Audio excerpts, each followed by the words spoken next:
So guys, welcome back sa ating YouTube channel. Sa episode na to, pag-uusapan natin buhay OFW. Paano nga ba magsabi ng hindi sa kamag-anak na nangungutang? So buhay OFW tips ngayong 2026. Ito na mga katropa. So karaniwan na yung kabayan, may extra ka ba dyan? Kahit magkano lang, emergency talaga. Ito yung karaniwang linyahan ng mga nanggingibang bansa nating OFW sa mga kasamahan nila, mga katropa nila doon, o kaya yung mga pamilya nila, kaibigan nila na nandito sa Pilipinas. So ikaw, bilang OFW o nagbabalak maging OFW, familiar ka na ba sa linyahang katulad nito? Bilang isang OFW, hindi lang homesickness at pagod ang kalaban mo sa ibang bansa. Sa kabilang dagat, kabilang ibayo. Kadalasan, pinakamahirap na kalaban natin mga katropa ay ang tunog ng notification bell mo tuwing sasapit ang sahod, sweldo, mga katropa. Gusto mo namang tumulong, pero paano kung pati ikaw gipit na rin? Paano ka magsasabi ng hindi ka nagmumukhang madamot sa mga kaibigan mo, kasamahan mo o kamag-anak mo? Na hindi ka sasabihan ng walang utang ng loob o kaya masamang anak. Mahirap yun, di ba? Sa bidyong ito, pag-usapan natin ang 4 na mabisang paraan kung paano tanggihan ang nangungutang na kapamilya nang hindi nasisira ang ating relasyon. Panoorin mo hanggang dulo dahil ibibigay ko sa iyo ang eksaktong script o linyahang pwede mong i-copy-paste ngayon pa lang mga katropa. So eto na, bago tayo magsimula, alam kong sensitibo ang paksang ito. Kaya kung bago ka pa lang, ibabahagi natin ang tips.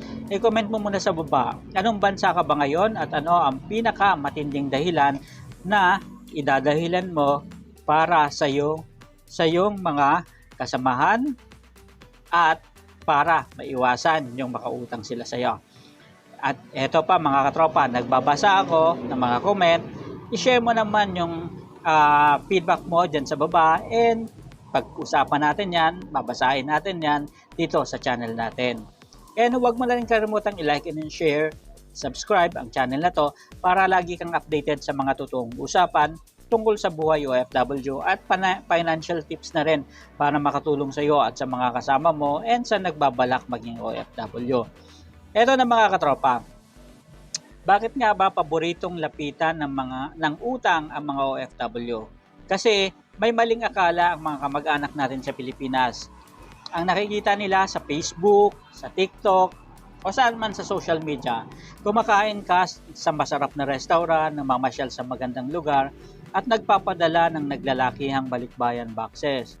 Ang hindi nila nakikita, ang 12 oras na pagtayo mo sa trabaho, pagtitiis sa masungit na amo, at ang pagkain ng mga pansit canton at noodles gabi-gabi para lang makatipid.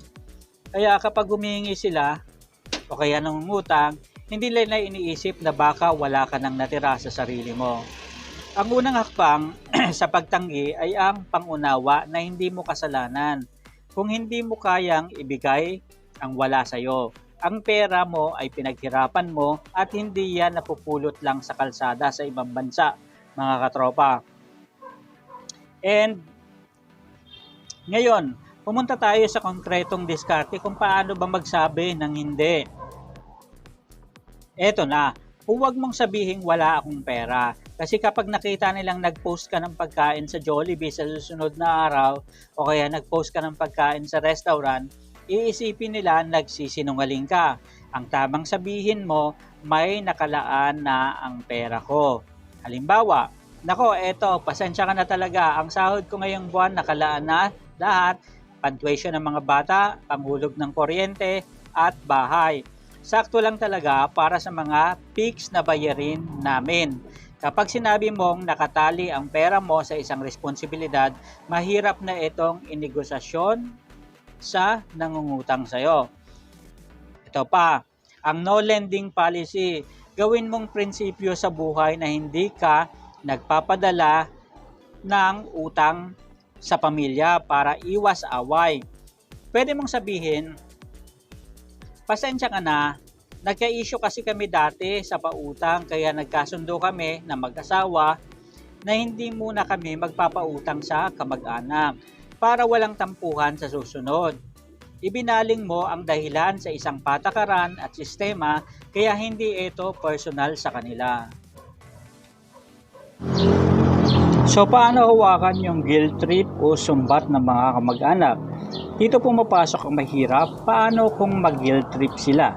Yung mga linyahang noong nasa Pilipinas ka pa, tinulungan ka namin na o kaya naman nasa ibang bansa ka lang, nagbago na ang ugali mo. 'Di ba? Yun yung madalas na ayaw natin na masabi sa atin. So kabayan, makinig ka sa akin ng mabuti. Ang pagtatampo nila ay pansamantala lamang. Pero ang pagkasira ng ipon mo dahil sa takot na sabihan kanila ng ganito, yan ay permanenteng magpapasakit sa ulo mo. Kapag sinumbatan ka, mananatiling kalmado lang o huwag kang makikipag-away. Ang isasagot mo lang na ay mahinahon. Salamat sa tulong nyo noon at hindi ko yon kalilimutan. Kaya lang, talagang iba na ang sitwasyon ko ngayon dito at hindi ko kayang ibigay ang halagang hinihingi ninyo. Tandaan mo, ang pagtanggi sa utang ay hindi nangangahulugang hindi mo na sila mahal. Ito ay protection lang sa sarili mong kinabukasan. Ayun na. So paano naman kung totoong emergency?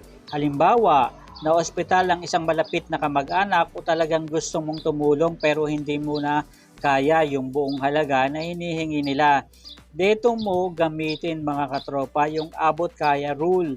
Magbigay ka ng halagang buka lang sa puso mo. Yung halaga na kahit na hindi nabayaran, okay lang sa'yo at hindi masisira yung budget mo. Sabihin mo, hindi kaya ng 50,000 piso. Halimbawa, 50,000 yung hinihingi nila o kailangan nila na utangin sa'yo. So, sabihin mo, hindi kaya ang 50 piso na kailangan nyo dahil wala naman talaga akong ganyan, kalaking extra. Pero ito ang 5,000 piso. Ibig sabihin, 50,000 yung inuutang sa'yo.